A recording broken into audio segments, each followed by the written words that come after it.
Welcome to doctor Roshan Somya care. Typhoid fever. Typhoid fever అనేది కలుషితమైన ఆహారం ద్వారా, నీరు ద్వారా టైఫాయిడ్ ఫీవర్తో సఫర్ అవుతూ ఉంటారు. సాల్మొనెల్లా టైఫీ, సాల్మొనెల్లా పారాటైఫీ అనే కండిషన్ మనం వైరల్ టెస్ట్ చేయించినప్పుడు అవి పాజిటివ్ వస్తూ ఉంటాయి. వాటి యొక్క రేషియోని బట్టి టైఫాయిడ్ యొక్క తీవ్రత ఎలా ఉంది అనేది మనం చెప్పడం జరుగుతూ ఉంటుంది. ఎప్పుడైతే ఈ టైఫాయిడ్ ఫీవర్తో సఫర్ అవుతూ ఉంటారో వాళ్ళకి స్టెప్ లాడర్ లైక్ ఫ్యాషన్లో వాళ్ళకి ఫీవర్ అనేది పెరుగుతూ ఉంటుంది. అంటే ఉదయం లేచినప్పుడు 99, 99 డిగ్రీస్ ఉంటుంది, తర్వాత 100, తర్వాత 101, అలా రోజు గడిచే కొద్దీ 104 వరకు కూడా వెళ్తూ ఉంటుంది. ఒక్కసారిగా మన మలేరియాలో, డెంగీలో చూసినట్టుగా హై గ్రేడ్స్ ఆఫ్ టెంపరేచర్ కాకుండా స్లోగా పెరుగుతూ ఉంటుంది ఆ ఫీవర్ అనేది.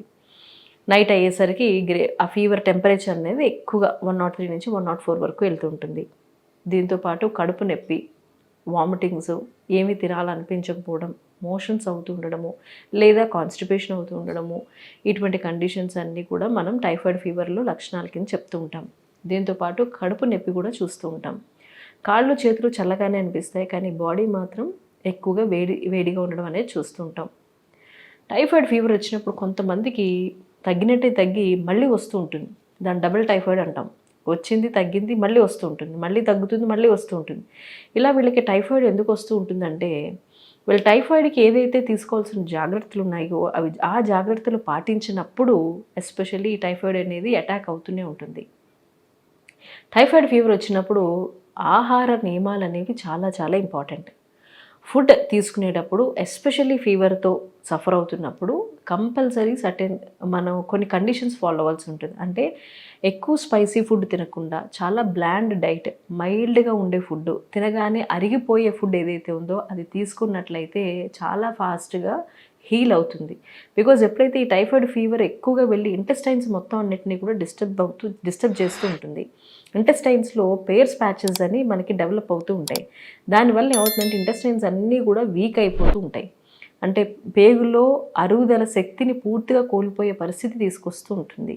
సో ఎప్పుడైతే మనం తీసుకోవాల్సిన జాగ్రత్తలు అంటే మనం ఎక్కువ స్పైసీ ఫుడ్ తీసేసుకోవడము, బ్లాండ్ డైట్ తీసుకోకుండా ఉండడము, బయట ఫుడ్ ఎక్కువ తింటూ ఉండడము, అలాగే కూల్ డ్రింక్స్ అటువంటివి ఎక్కువ తీసుకుంటూ ఉండడము, జంక్ ఫుడ్ ఎక్కువగా తింటూ ఉండడము, ఎస్పెషల్లీ టైఫాయిడ్ ఫీవర్తో సఫర్ అవుతున్నప్పుడు తిన్నా అప్పుడే జస్ట్ తగ్గింది, ఫీవర్ అంతా నార్మల్ కండిషన్కి వచ్చింది అన్న వాళ్ళు కూడా ఇమీడియట్గా వెళ్ళి బయట తీసుకున్నా కూడా ఇమీడియట్గా వాళ్ళకి మళ్ళీ రిపీట్ అవుతూ ఉంటుంది.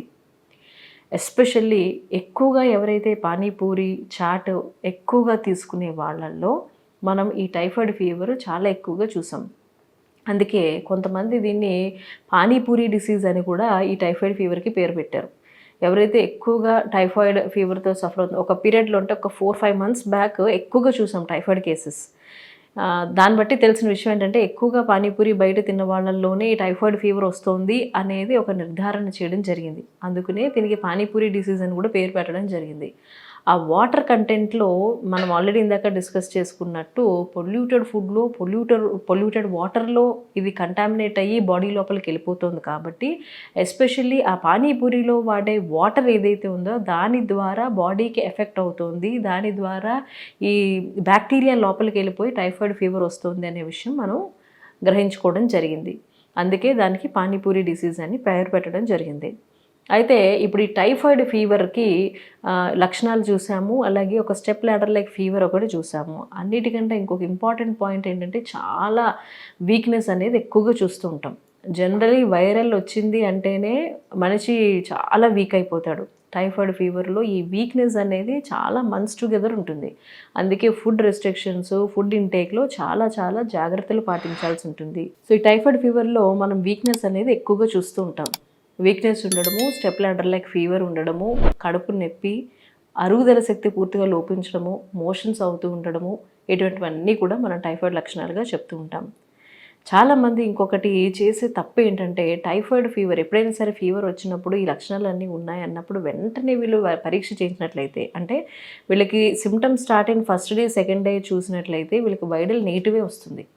అట్లీస్ట్ ఒక 4 days అయినా వాళ్ళు వెయిట్ చేసి ఆ తర్వాత వాళ్ళ 4th డేన 3 days గ్యాప్ ఇచ్చి ఫీవర్ వచ్చిన తర్వాత 4th డే కానీ 5th డే కానీ పరీక్ష చేయించినట్లయితేనే వీళ్ళకి వైరల్ ఎగ్జాక్ట్గా రేంజ్ ఎంత ఉంది, రేషియో ఎంత ఉంది అనేది మన కరెక్ట్ రీడింగ్స్ అనేవి వస్తాయి.